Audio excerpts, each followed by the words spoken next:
Welcome to the Sharkpreneur podcast with Kevin Harrington and Seth Greene.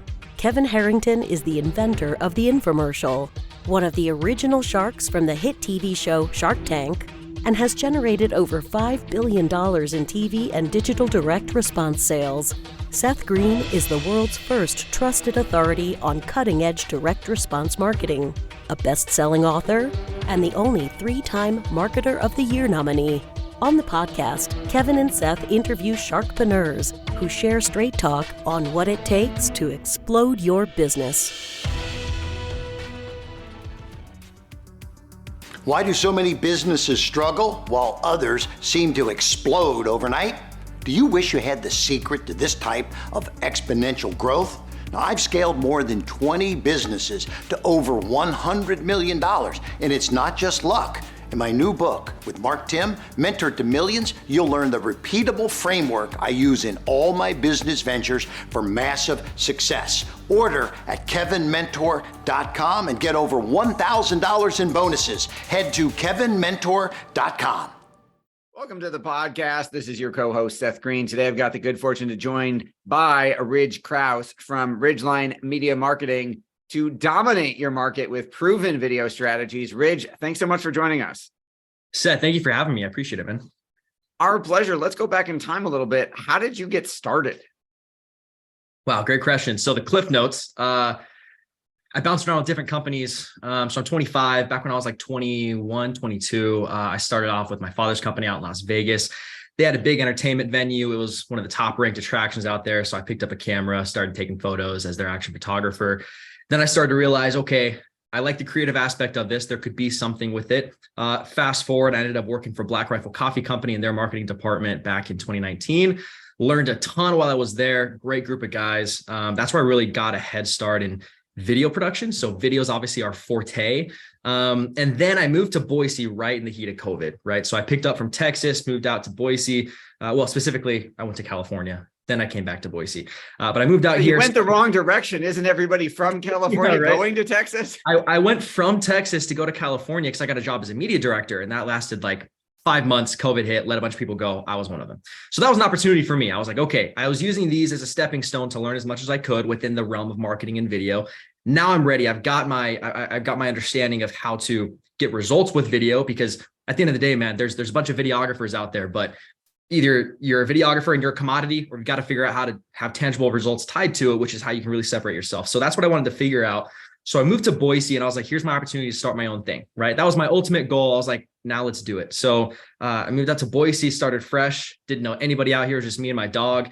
And so I literally formed my LLC and I was like, what am I going to do? I don't know anybody here. So I just put in the footwork, my man. Like I went out as many networking events as I could. I was strategic with who I wanted to talk to. And I really honed in my offer of how can I add legitimate value? How can I have a really good guarantee? How can I sell not just videos, but the results tied to those videos? So I spent a lot of time crafting that offer, and then I just put in the footwork. And first year in business, I think we did like 90K. And this year, hopefully we can clear a little over 400, maybe close to $500,000. And I've been doing it for 2 years. So it's been a pretty good journey. I'm learning a ton as we're moving along with this. And I think we've done a pretty decent job so far of providing a pretty solid offer. So there's the quick background.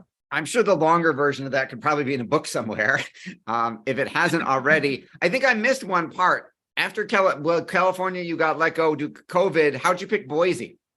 So good question. Because you wanted to go work with Russell Brunson? Dude, I would love to.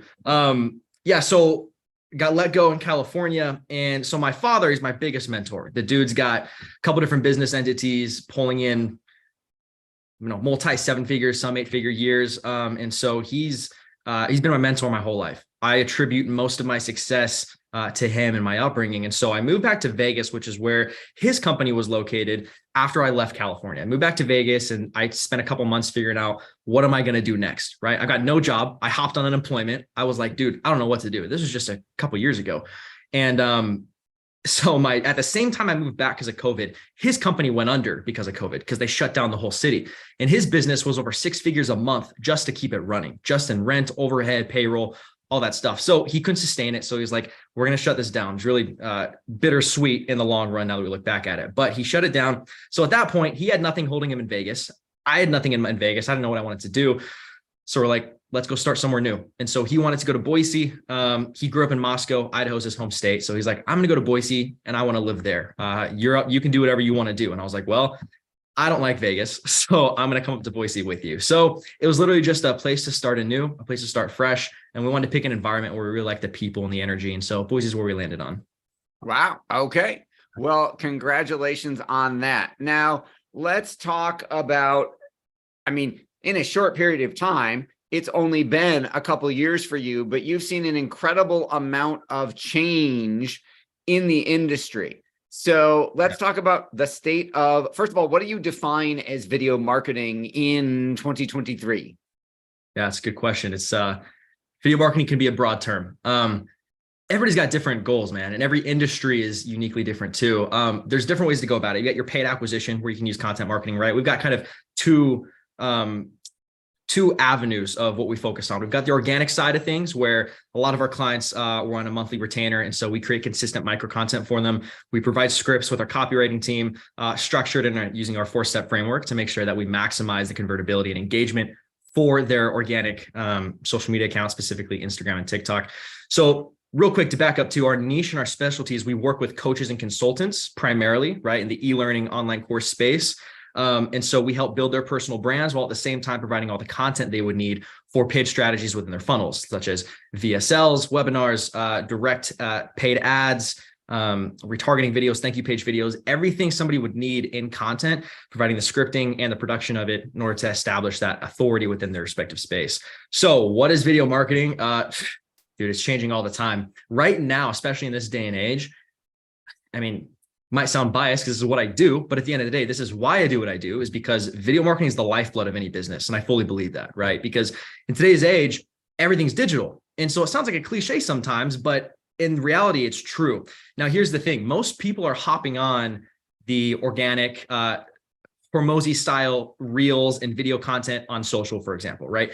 Everybody's doing it because they're seeing that there's a lot of success with it. Alex has gotten ridiculous success with it. There's a lot of these big name brands that are generating disgusting returns in comparison to what they would have to spend on paid ads through just organic content marketing.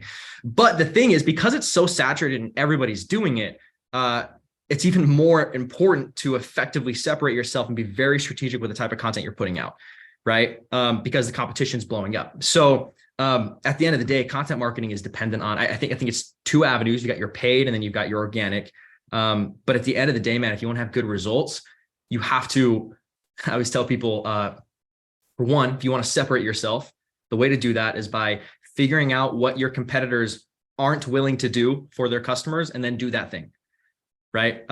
It's a quote from Hormozy actually, and it's 100% what we abide by. And then also adding value to people. Most people are constantly trying to push a service. They're constantly having the back end of buy this, go to this landing page if you want to learn more. But at the end of the day, it's like, we follow a 5-to-1 ratio where for every one video you post asking for something in return, you got to post 5 reels where you're just giving straight value. But when you're giving value, we're not talking cliche value that everyone else is doing. Legitimate value that most people would have to pay for. All right. So you said that was a lot. So yeah, that was a lot. I wanted to stop there. That's all right. But I appreciate the fire hose. So let's unpack that, because if you take a look at someone like Alex, who's been on the show, and they're getting a ridiculous return from organic, the average coach or consultant isn't going to pull that off. Yeah. Right. Because they might not have the fan base to start with. And it helps to write a book called The $100 Million Offer and have a whole lot of fans first. Indeed. So let's talk about the folks who, while Alex has been on the show and might be listening, let's talk about the people in the world who are your bread and butter clients, the coaches and the consultants who say, I don't know where to start. There's TikTok, and is anybody on Facebook anymore, and Instagram and LinkedIn Live, and how do you help them figure out where they even need to get started in terms of taking a look at this stuff? Yeah, most people have to have a decent follower base for us to even work with them, right? Because starting from scratch, I think most people have to put in the hard footwork of gaining an audience at the beginning on their own before they can justify spending a lot of money from an actual team to actually take that over for them, right? So I think it's like, it also really depends on personality as well.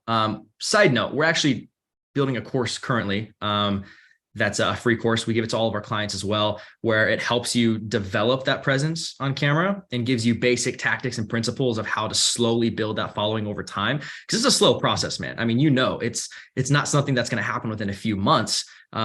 You got to stay consistent, but you also have to stay consistent with valuable content as well, and being very strategic with how you're scripting it out and what you're saying and all that stuff. So with a lot of clients we turn away, we give them kind of a basic blueprint up front of here's what you can do in the interim and here's what you need to do on your own before you get to the point where you can come back and talk to us, and then we can kind of supercharge your results, right? But dude, Hermos is the king when it comes to stuff like this. He puts out so much content that most people would have to pay for, which is why at the end of the day, he has such a massive following that he has, right? Absolutely, 100%. So you talked about establishing a presence. So what about the person who said, the coach or the consultant who says, oh, I don't know if I'm a camera person. I don't know if I'm a video person. I'm nervous. How do you help them get through that and get to the other side where they're able to create compelling content? Well, I think most people, if not everyone, starts off that way. I'm in front of the camera all the time now. Matter of fact, I have a lot of clients that pay me to be the face for their business, to deliver scripts on VSLs and webinars and ads and stuff like that, because they don't want to. But when I first started out, dude, I was the most uncomfortable person in front of a camera, and it made me so nervous to do it. And I was like, I'm not even going to consider trying to do this. But at the end of the day, the person that I was trying to get in front of and what I was trying to accomplish within my respective space, I realized I had to be in front of a camera, right? If I wanted to establish that trust factor, which is the biggest thing. Think about sales. The biggest thing and biggest barrier that holds people back from actually purchasing from someone is that trust factor. So how can I establish trust up front before getting on a call with people? So most of the time, people that hop on calls with me, I think it's 75% of the time, I end up streamlining the call and closing a deal immediately because the trust factor is already there. Because whenever I hop on a call with someone, I ask them right out the gate, okay, how'd you hear about me? And a lot of times they're like, I've been following you for a while. I love what you put out. I already know you know what you're talking about. I already trust you. So for the most part, just tell me how much it's going to cost because I want to work with you, right? So I think the biggest plus with creating content consistently is it's not about going viral. It's not about having the biggest following you can have. It's about quality, right? I've got guys that have 3,000 to 5,000 followers, but they have great engagement rates, and the people that follow them, especially with their high ticket stuff, result in much greater ROI than if you focus on just trying to get viral views and stuff like that. So going back, don't want to get off the track here. The people that don't feel like they have, or they want to be in front of a camera or they can't, everybody feels the same way. You got to think, what's your end goal? Why are you doing this to begin with? And then over time, you just need to do it. So accept that you're not going to be good for the first month or so, right? Accept that it's going to be uncomfortable. You're probably going to be awkward, but just look at it as like a trial period almost, right? This isn't the game. You're just trying it out. And you're developing that skill set over time. And then side note, again, we're building a back-end course actually for people. We're not going to charge for it, where it's a mini course where we develop your presence on camera. It's a lot more extensive than you would think, but you just got to do it, man. There's no secret sauce. Get in front of the camera and then you'll figure it out over time for the most part. Awesome. And we'll certainly tell everyone where they can go near the end, where they can go to get that course and learn more about you. Now, let's assume we've gotten past that first hurdle. We're willing to get on camera. We're willing to be uncomfortable. What are some of the biggest mistakes that you see those coaches and consultants making when they try and do video marketing? Good question. It's a lot of people want to not put in the right amount of time for it, right? Or a lot of people will sit in front of a camera and they'll just spew on a specific topic. So when I say the framework that we have in place, it's a 4-step framework we've developed that basically, after analyzing all the best performing reels, they follow a unique structure, right? You got the hook at the beginning, which everyone knows about that. Then you've got an emotional tie-in where you have to connect with the individual. You have to relate to them, right? And then you've got to add the value, right? And then you got to have the call to action. But the call to action isn't always going to be selling people stuff. So the mistake most people make is, I would say, well, it's multiple things. It's not really one.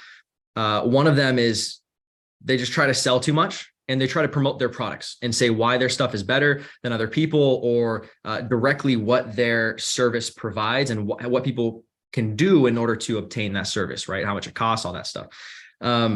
Two, they're just not posting consistently enough, or the content's not engaging enough. There's a lot of different things when it goes into it. It's not really one specific thing, but I think the frameworks and the content that you're saying itself is what's most important. Most people focus too much on just being consistent and posting enough, right? Posting every day or at least a few times a week minimum. But in reality, if your content's not great, the consistency doesn't really matter that much, right? You got to both focus on the quality of the content you're putting out and always ask yourself, why would my audience, that's the other thing too, be very keen and understanding of who your specific audience is. Be very specific. What are they going to get from this? What value they're going to obtain? Why would they want to watch this? And why would they want to follow me? If you can't answer that question from the reel you're going to post, then just don't post it. But people are too focused on selling the products instead of giving value without expecting anything returned. That's how I would sum that up. That makes a lot of sense.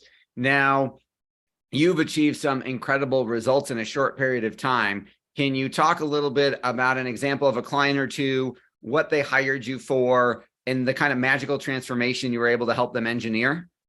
Yeah, we've got one client.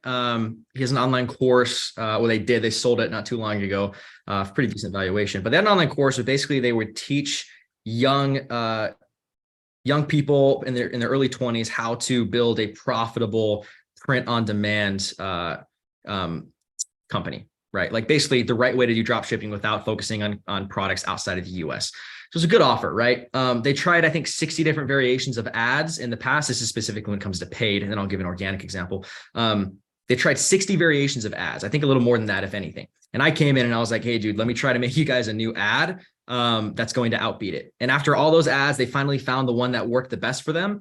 They were getting about $7 leads, right? $7 and some change, which isn't bad. And when we came in, long story short, we came in, helped script something, produce it at a higher level because everything else was like on cheap cameras, not great audio. It wasn't no editing. It wasn't very engaging. And there wasn't a specific structure to the script. So we came in, we did that. Long story short, after I think a couple months of testing, they ended up dropping their leads from $7, which mind you, was the best dollar lead they were getting out of testing 60 different ads. And we dropped that all the way down to 70 cents. So, just changing the video itself. We didn't change the targeting. We didn't change anything, but just the content and the creative. And we were able to drop it down that much, which brought them from about 90K a month in revenue up to close to $250,000. So I think it was like 225K within a matter of about 3 months, just from changing the creative in the ad. Organic side of things, we've got a client here locally. Here's the other thing too, just focusing on like local targeting and making good content for local people.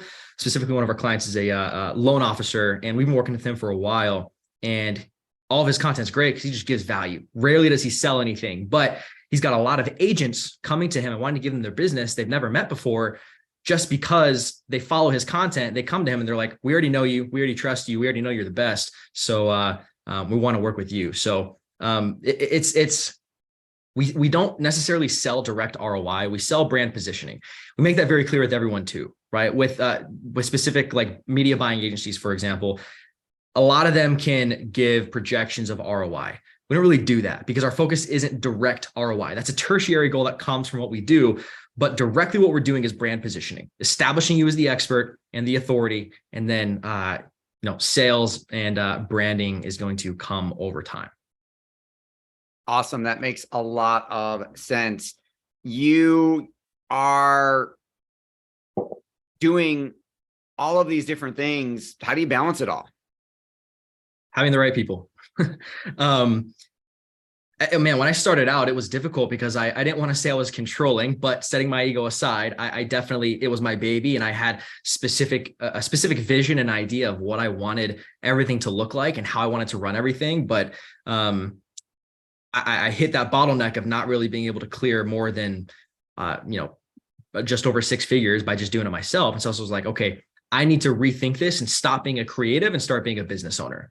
Right. Because as a creative, people are constantly going through the constant feast and famine cycle, trying to do it on their own, when it's like, if you want to build something, and I've got so far to go, bro, but in the meantime, what I figured out is like, if you want to build something, you've got to surround yourself with the right people that are hungry and that are willing to learn and that you can trust. Right. So the way I balance it is by properly outsourcing and building a really good culture within our small little team that we have here, our little small skeleton crew. Awesome. And then given all the success you've achieved, I mean, what's your biggest challenge now? Yeah, I was thinking about this not too long ago. My biggest challenge right now is figuring out what I want to do next. Because whenever I talk to people about business, I never consider myself a creative. I don't really put myself in that category. I guess it would be considered an entrepreneur, even though I think that word kind of has it's kind of been watered down over the past few years. But I think I would consider myself that, and I just happen to be good at content and marketing at the moment. But I don't think this is what I'm going to be doing 5 years from now. We found good success. It's making good money. But I think real estate investing, long-term rentals is probably the future, but that's probably not for another 5 to 10 years. In the meantime, specifically with the business we're doing right now, next steps are going to be hunkering down on becoming the industry experts and leaders, specifically within creating industry-leading VSLs for online consultants and online courses. Because I think if we can niche down and become really good at one thing, we can make almost mini documentaries out of this. We can also basically be an all-in-one package for all the content somebody would need for their course. Coming into somebody that's already making 30, 50 grand a month, scaling them up to multiple 6 figures a month by completely redoing all the content they're doing, all of their paid ads, their entire VSL/webinar, all of their thank you page videos, all their retargeting videos, all the content they would need within their funnel, completely restructuring it, and then 3 to 5xing their income. So I think niching down even further and then fine tuning our offer is what's going to be next, because we're doing pretty well right now, but I think that's what's going to allow us to scale a lot faster. Well, your passion is obvious. What do you like best about what you're doing? There's something about taking an exceptional story and an offer in a company that's very unique, that's providing a tangible difference in the world, and being able to cultivate a visual and audio story that's effectively going to grow that business and provide more money for them and their entire team so they can scale and allow them to get their service out to even more people. There's just something that's super exciting about that to me. And it's kind of why I honed in more on the commercial side of things and then eventually got into online courses. I also love the education, coaching. It's a massive thing of mine. I've been able to help out some people within my space grow their individual video businesses. So I think it's both cumulatively the love for coaching and teaching people and just providing value so everybody else can win. And then 2, being able to cultivate and tell stories that most other people aren't capable of doing in order to grow other businesses. It just gets me excited. That makes a lot of sense. Well, we know your time is incredibly valuable. We greatly appreciate you spending some of it with us. This has been Seth Greene with Ridge Krauss from RidgelineMM.com. Can you share with us where, if you're able to at this point, as we're recording this, where they can go to learn more about that course for when it comes out? I appreciate it. First of all, thank you, Seth, for having me on and taking the time to do this. This has been awesome. Guys, if you want to follow me on Instagram, Ridgeline Media, at Ridgeline Media, keep following me. You'll see that thing come out over the next few months. And in the meantime, guys, feel free to shoot me a DM, reach out, schedule a strategy call. I'm always down to chat and see where we can help other people and increasing your guys' revenue. All right. Awesome. Thank you, everybody. This has been Seth Greene for Sharkpreneur. Thanks for watching or listening. We will talk to you or see you next time. Thanks, Seth. Thanks, guys. Do you need money to fund your idea, product, or service? Are you ready to take your business to the next level, but need capital to get it done? Kevin Harrington has heard more than 50,000 pitches and knows how to help you make the perfect pitch to get the funding for your entrepreneurial dream. He's distilled the process down in his perfect pitch cheat sheet, and it's yours for free. Just text PITCH to him right now at 727-888-2100. Text PITCH to 727-888-2100 right now and claim your free perfect pitch cheat sheet. Text PITCH to 727-888-2100 to start funding your dream today. This show has been produced by Market Domination, LLC. To discover how you can have your own show completely done for you and turn it into a real published book and become the authority in your marketplace, go to www.marketdominationllc.com/podcast offer.